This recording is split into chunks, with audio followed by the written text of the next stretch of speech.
အားလုံးပဲမင်္ဂလာပါခင်ဗျကျွန်တော်ဖုန်းစားကပြဈေးနှုန်းတွေတင်လို့ရှိရင်ဈေးတပြားနဲ့တပြားဈေးတွေမတူ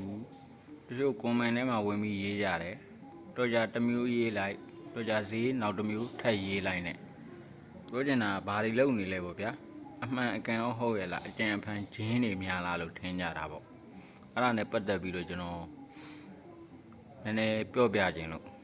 ဘာကြောင့်အဲ့လိုဈေးတွေစကစ်ပြားတစ်ပြားနဲ့တစ်ပြားမတူတာလဲဆိုတာကိုကျွန်တော်အသေးစိတ်ပြောပြမယ်ဈေးမတူရခြင်းအဓိကအကြောင်းရင်းကတော့ကျွန်တော်ဖုန်းကမော်ဒယ်အစုံဖြစ်နေလို့ပါဖုန်းမော်ဒယ်အစုံဖြစ်တဲ့အပေါ်မှာတစ်လုံးနဲ့တစ်လုံး internal memory တွေကွာထားတယ် internal memory ကွာထားတဲ့အပေါ်မှာဈေးတွေလည်းလိုက်ပြီးတော့ကွာထားသွားတာဖြစ်တယ်ကျွန်တော်တို့က internal memory နဲ့ဖုန်းစကစ်ပြားတွေကိုဈေးပေးပြီးဝယ်တာဆိုတော့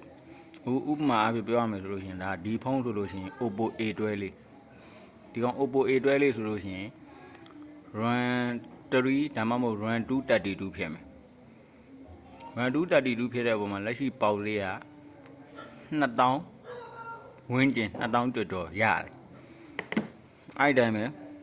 ဒီဖုန်းလေးဒါလေးဆိုလို့ရှိရင် Oppo A5 ကလေးဒီကောင်လေးကြောင့် internal memory အားဖြင့် 64K ဖြစ်တယ်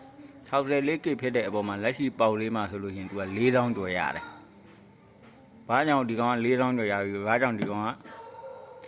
2000ကျော်ကျော်ပဲရတာလဲဆိုတော့ဒီကောင် internal memory နည်းသွားတယ်။ RAM 232ဖြစ်သွားလို့ဒီကောင်လေးကြောင့် internal memory များသွားတယ်။464ဖြစ်သွားလို့သူကဈေးပိုရတာ။ဒီကောင်လေးဆိုလို့ရှိရင် internal memory 32K ရှိတယ်။အဲ့ဒါကြောင့်ဒီကောင်လေးကလည်း2000ကျော်ကျော်ပဲ။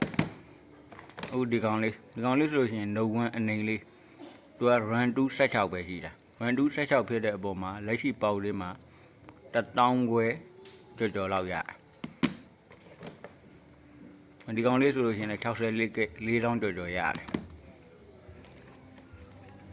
ဒီကောင်လေးဆိုလို့ရှိရင်လည်း 32K 2000ကျော်ကျော်ရတယ်ဒီကောင်လေးဒါလိုလို့ရှိရင်ခလုတ်ဖုံးလေးတွေခလုတ်ဖုံးကစကစ်ပြားလေးဒီကောင်လေးဆိုလို့ရှိရင်လက်ရှိပေါက်လေးက2000တကတ်ကိုဒီကောင်လေးဆိုလို့ရှိရင်930ကတ်ကလေးတွေ930ဖုံးကစကစ်ပြားလေးဒီကောင်လေးဆိုရင်လက်ရှိရန်ကုန်တိုင်းလေးမှာဆိုလို့ရှိရင်3500ရတယ်ကျွန်တော်3000ပေးဝယ်တယ်ဘာကြောင့်လဲဆို internal memory နည်းသွားတဲ့အပေါ်မှာဈေးနည်းသွားတာဖြစ်တယ်